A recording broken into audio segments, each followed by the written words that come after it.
Hello, ladies and gentlemen. My name is Kurt, and welcome back to Far Lands or Bust. This is episode 276.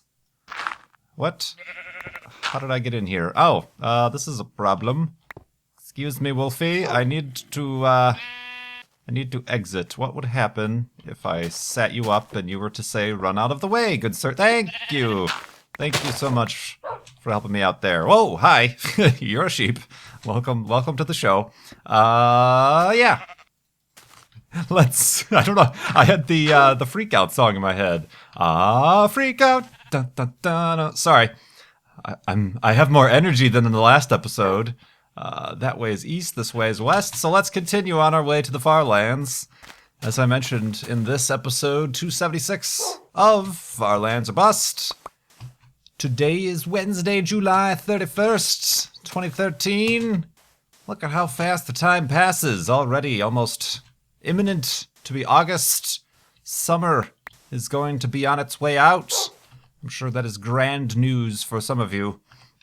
But we are continuing on as we do, and we are continuing as we do, raising money for Child's Play charity. Even more generous donations over at farlandsorbust.com, up to $38,924.63. Going directly to Child's Play charity, helping get toys, books, and games to kids in hospitals around the world. A great cause, and a great way to keep myself motivated. Not to sound selfish, but it keeps me motivated, keeping me going to the Far Lands. We've been keeping up a good schedule here, making progress. Well, last episode, got a little bit distracted by the amazing wonders of the Beta 173 terrain generation, but today we're making progress, unless we get distracted once again. But still going to the Far Lands, still raising money for Child's Play charity. I do indeed appreciate it.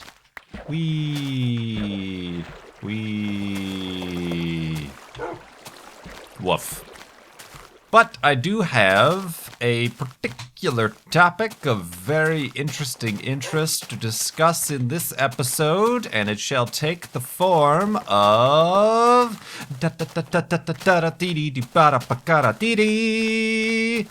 Minecraft news. Oh, worst show ever. But yes, we do have some Minecraft news in the form of MineCon news. I mentioned previously that MineCon was announced to be happening November 2nd and 3rd in Orlando, Florida. Florida, there's a T in there apparently. No, Florida. And tickets would go on sale in July of 2013. And they proved me wrong. I said for sure that since they said July, that they actually meant September. Being as that's the way most of Mojang's scheduling happens. It appears anyway. I was poking fun, obviously, but apparently they're proving me wrong, because MineCon tickets have been announced to be going on sale, and they're sneaking them in before the end of July. You may ask, Kurt, today, as you mentioned already, is the last day of July. Are you saying that I missed out? No, you did not miss out. I will explain to you what is actually happening. If you go to minecon.mojang.com, you will see a very simplistic layout of how they're going to be selling tickets this year. Unfortunately, and somewhat bafflingly, although mostly Mojang-ly, there isn't any further information at minecon.mojang.com. Most of the pertinent details about ticket sales and MineCon are actually at mojang.com, at their blog. They posted a blog post. But basically what they're doing is they are selling in batches, and they're adjusting the times throughout each of these 3 days, over 3 days.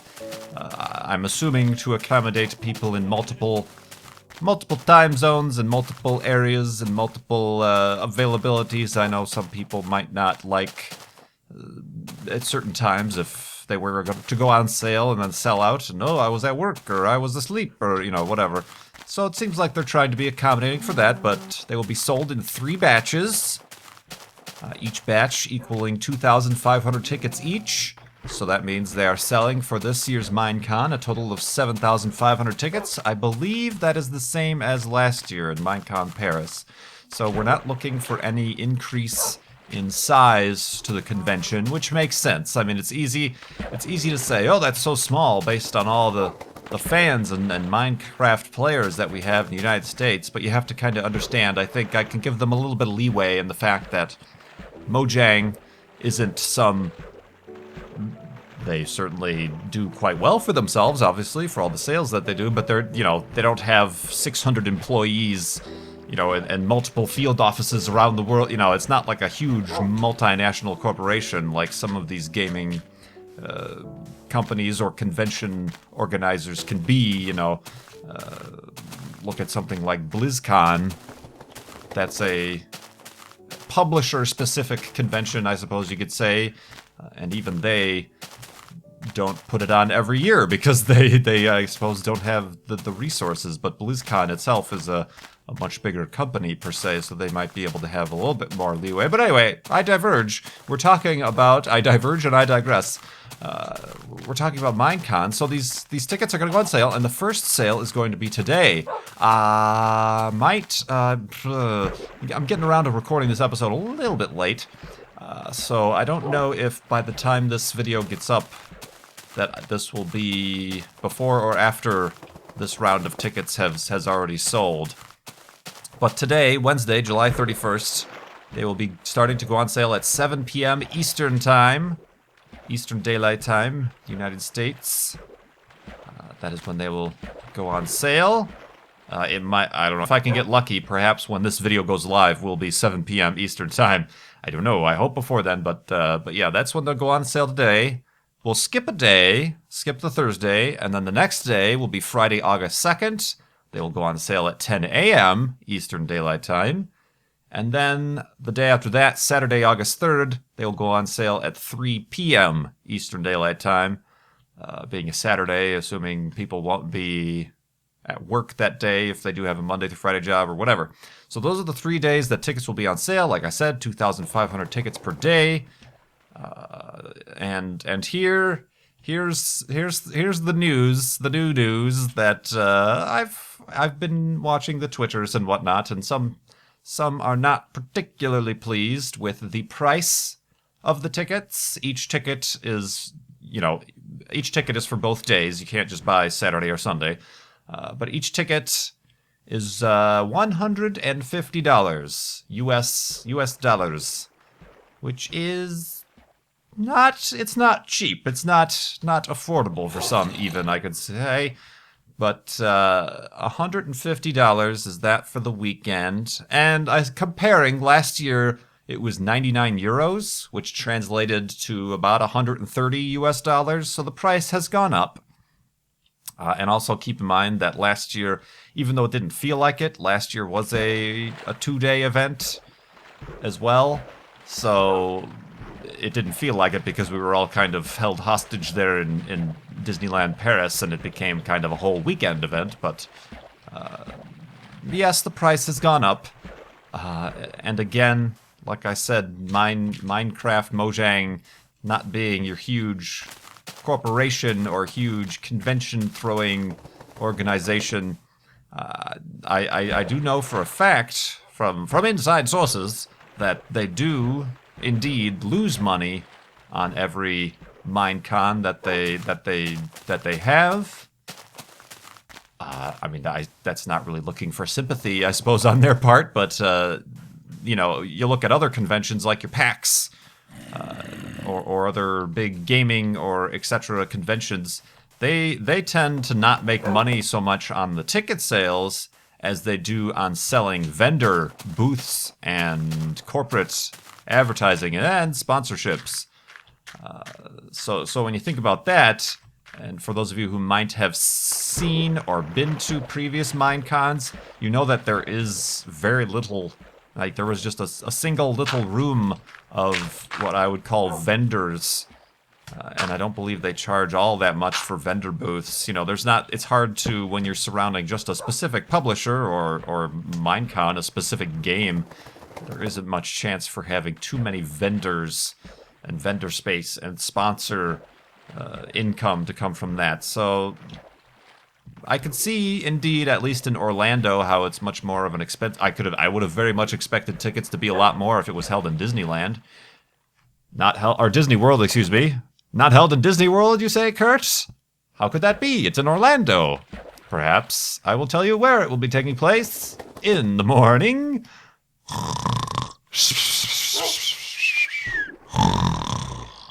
And not Disney Worldness, but as I first guessed, as I first swear I thought I saw spoiled, perhaps accidentally, on Twitter, taking place in a convention center known as Orange County Convention Center, one of the largest convention centers in the United States, second only to McCormick Place here in Chicago, but a huge convention center.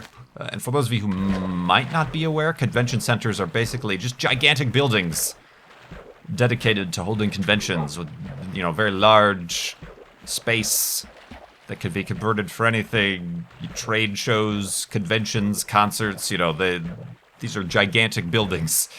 So yes, being held at the Orange County Convention Center, which is actually very close to SeaWorld Orlando. It's probably about half an hour away from Disney World. It's closer to the airport, which is Orlando International Airport. For those of you who will be planning to fly there, you want to search up the airport code MCO for Orlando Airport. But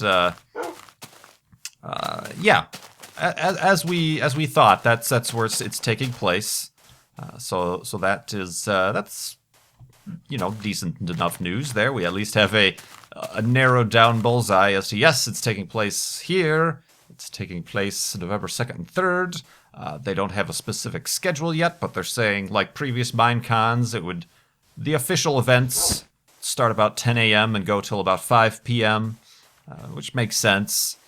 And there's always unofficial happenings before and after that 5 p.m. mark, and also even before and after the Saturday and Sunday. I know, again, we're still working out on plans, and as am I, trying to figure out what days I'm specifically planning on being there and leaving, and, make a little bit of a trip about it. We can afford a little bit more leeway than we could have with Paris, where we really just had to come and go for MineCon proper.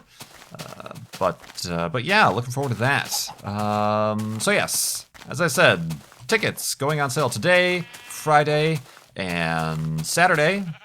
They'll be $150 each. You can buy up to 6 at a time once you get through the ticket area, I suppose. So if you are coordinating with a group or friends or family, that is helpful for that.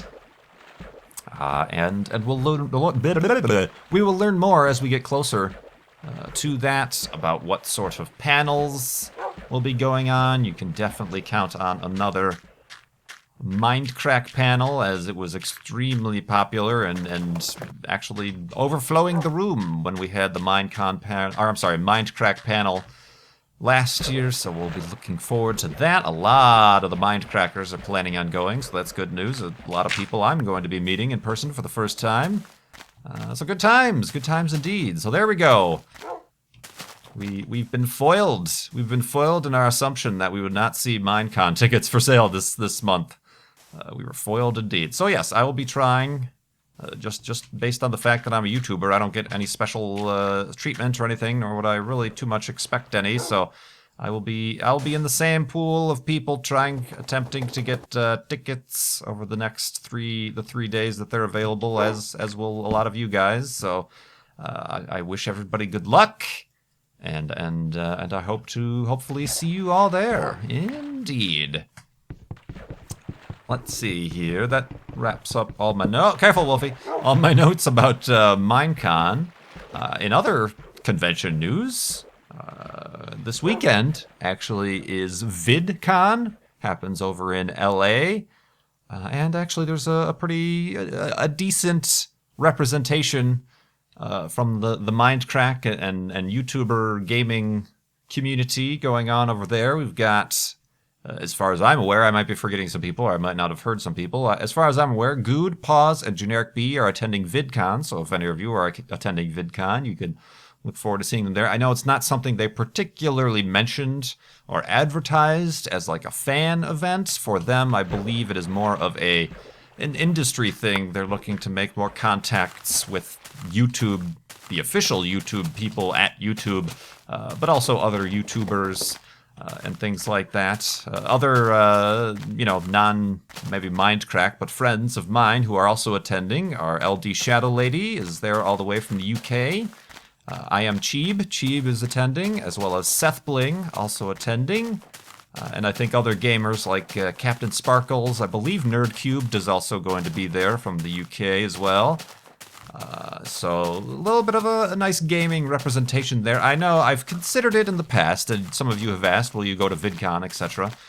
Being as I do like the nerd fight area community. It is the convention has, I suppose you could say, was founded by the Vlog brothers, John and Hank Green, as kind of their attempt to make a proper YouTuber, quote unquote, and for the fans convention for YouTubers and YouTube personalities and brands and things.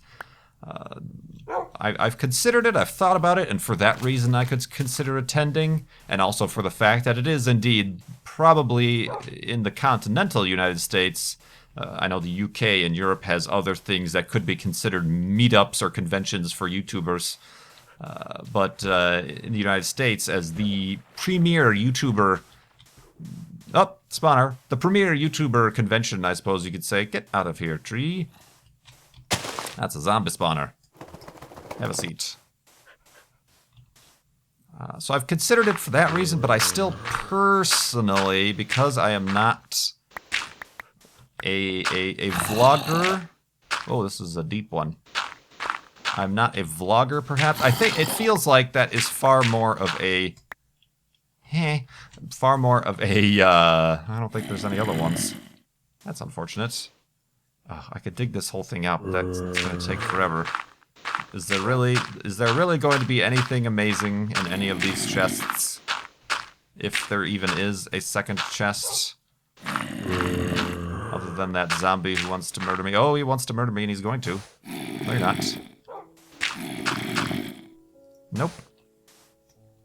I honestly don't think that there is another chest here, guys. We're wasting our time. But yeah, I've considered it, and maybe in the future, if this thing, YouTube thing, keeps up, I could potentially see going. But it does seem like it is a lot more about your vloggers, your musicians.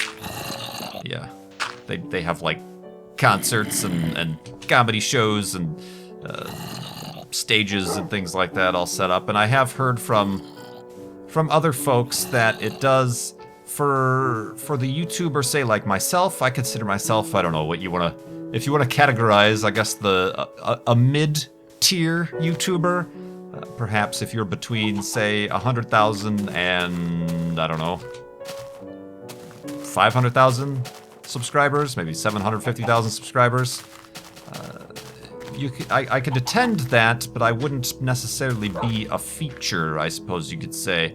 It wouldn't be properly a reason to go for fans, which is another reason why people, our friends Good, Pause, and Generic B are going, not necessarily to be personalities there, but to make more connections. I feel like the people like the Vlog brothers, like your Hannah Harts, your Daily Graces, your Charlie Is So Cool likes... it's more, they tend to be more of the features, quote unquote. They have the booths, they have the autograph signings and things like that. So I feel like it would be a little bit lacking as far as programming and personal worthiness for someone like myself to go. Especially also, like I said, there is indeed not too much of a focus, at least from my outsider view, and from what people who have attended in the past have said, on gaming channels. It's more about the personalities, the people who have their faces out there. But I'm sure still, for those of you, if that's your bag, baby, then I suppose VidCon might be the type of thing you like. But yeah, those guys are heading to VidCon, so I'll be looking forward to seeing their thoughts on it from the perspective that I would personally have of the same as those guys going. So conventions, and of course, with the oh my gosh, it's like really soon, with the beginning of August tomorrow. Woof, Wolfie agrees. PAX is coming up at the end of the month. PAX Prime over in Seattle, which I am indeed attending. It will be my first convention, non-MineCon convention. My first proper convention was indeed MineCon, and that was an eye-opener. So this one I'm looking forward to attending as an attendee. Obviously, if I do know of other people who are attending, fans of things, if you are attending PAX Prime any of the days, I'll certainly try to stay connected enough to say, this is where I am, this is what's going on, so come say hi, sort of thing. So I'll still be doing I will still be very attentive to fans and people at PAX Prime. And again, as we get closer, also Paws and Good are also attending. I'm trying to think of who else. I think Justra's attending. And I'm sure others eventually, as I find out, will be attending. And we'll figure out things to do. So yeah. Convention City here, Far Lands of Us. Let's answer some questions from donators and things, as we normally do in the morning.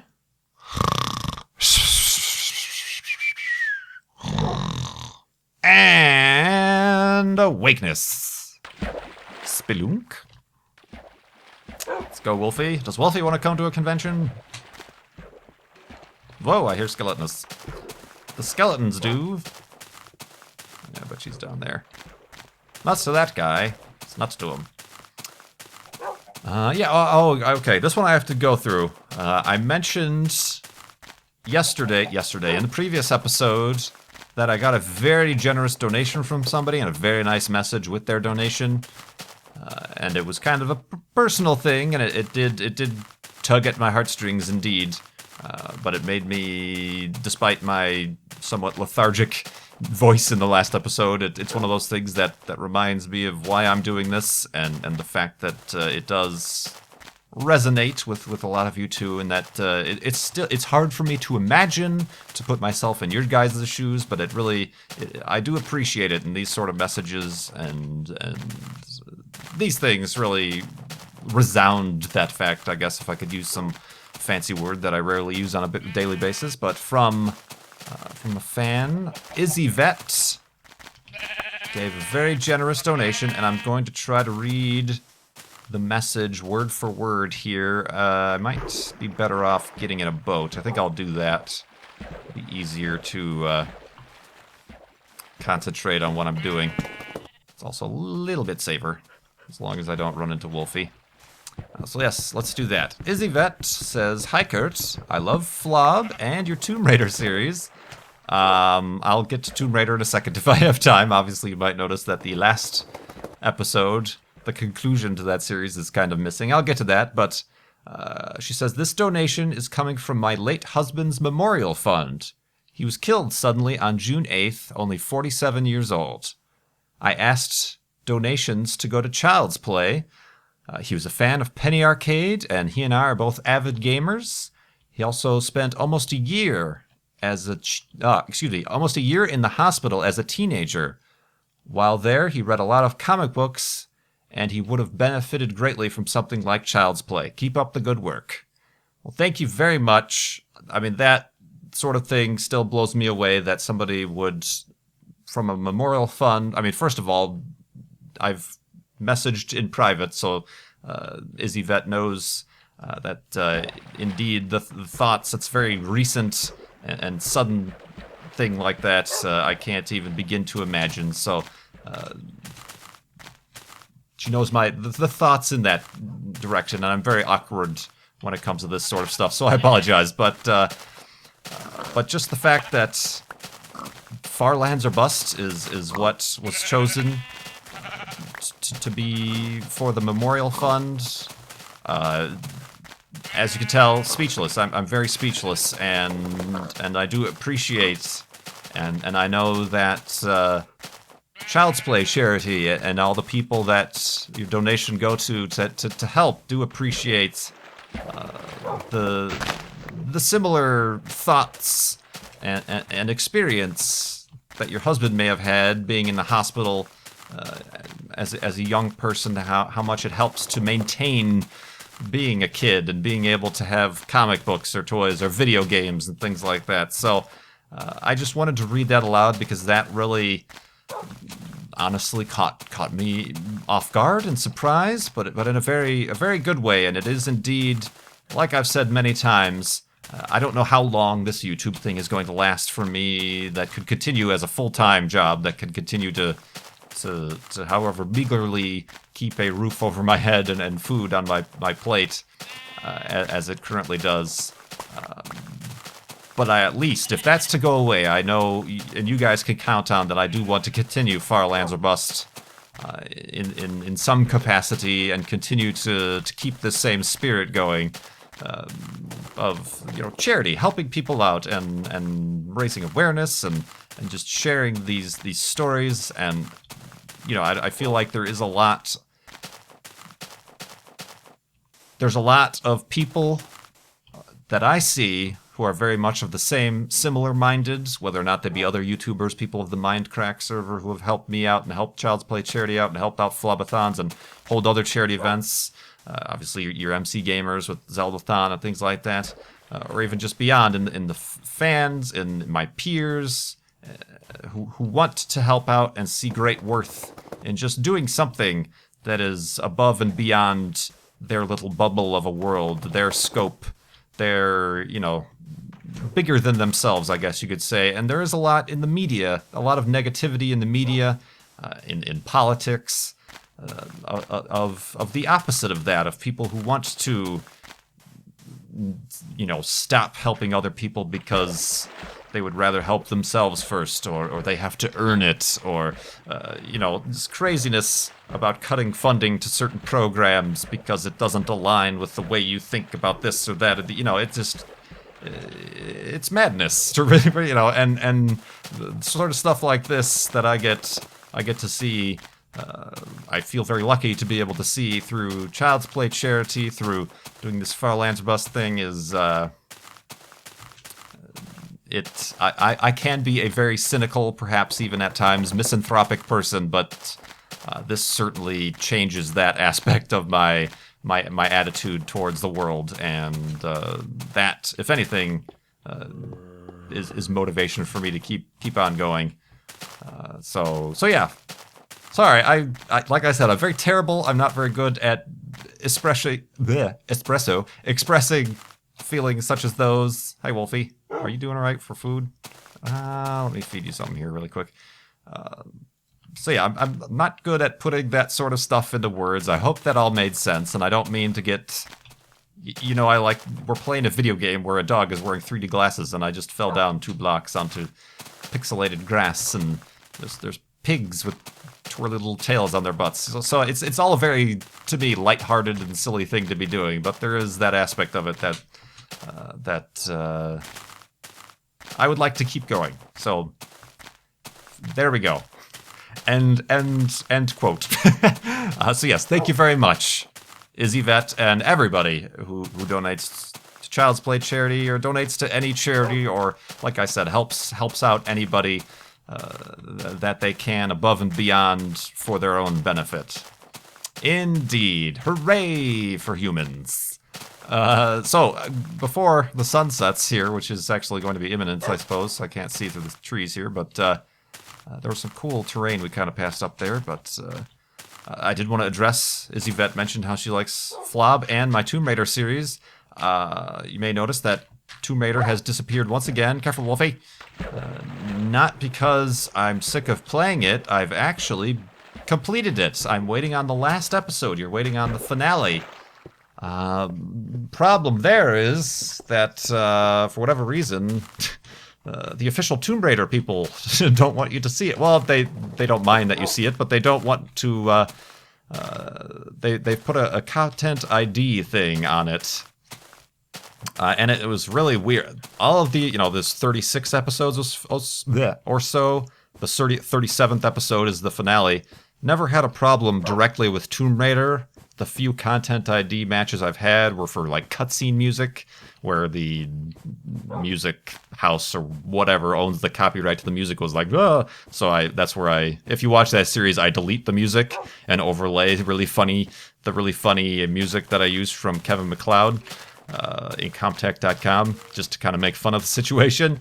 But this is the first time I actually received it, and it's based on like a cutscene, like a very generic cutscene. And there have been many, many cutscenes, and I've never received Content ID from the official Tomb Raider people.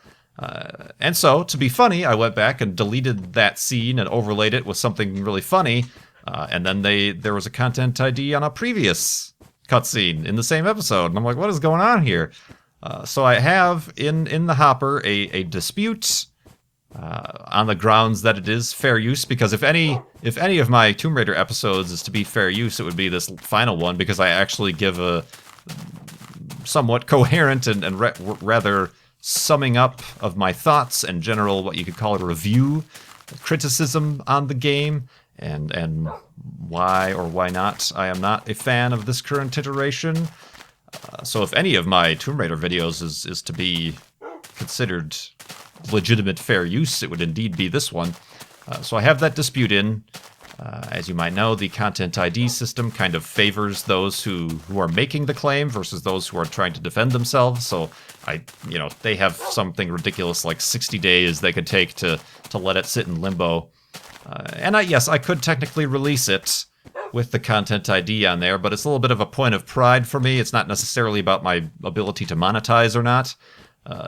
My entire account, all the videos I've ever uploaded, I do not have an active Content ID or copyright claim on any of the videos I've uploaded, and that's a little bit of a point of pride and contention for me, and I'd like to keep it that way.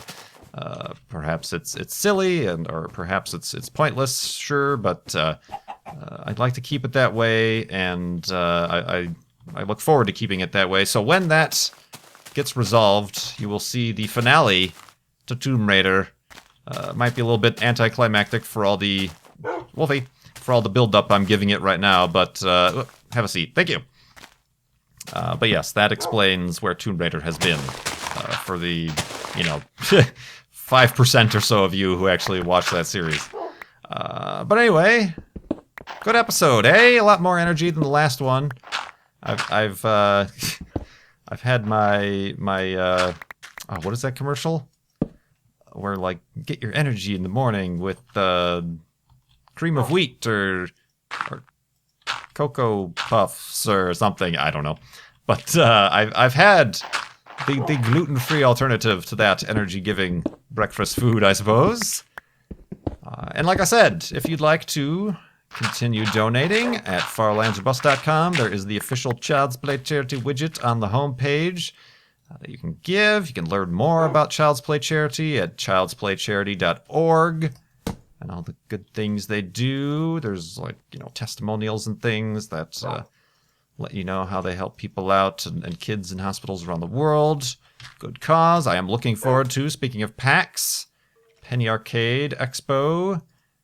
They will have a Child's Play charity booth, as it is associated with them. So I'm looking forward to meeting the people from Child's Play. Perhaps I'll be able to talk them into allowing me to hang out at their booth for a while. Maybe that'll be a cool meeting place for us fans or Farlanders who might be in attendance at PAX. Looking forward to that, and good luck, as I've said, on those of you who would like to attend MineCon and getting those tickets.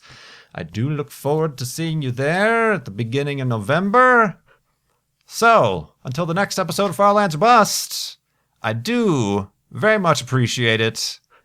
My name is Kurt. I will see you next time.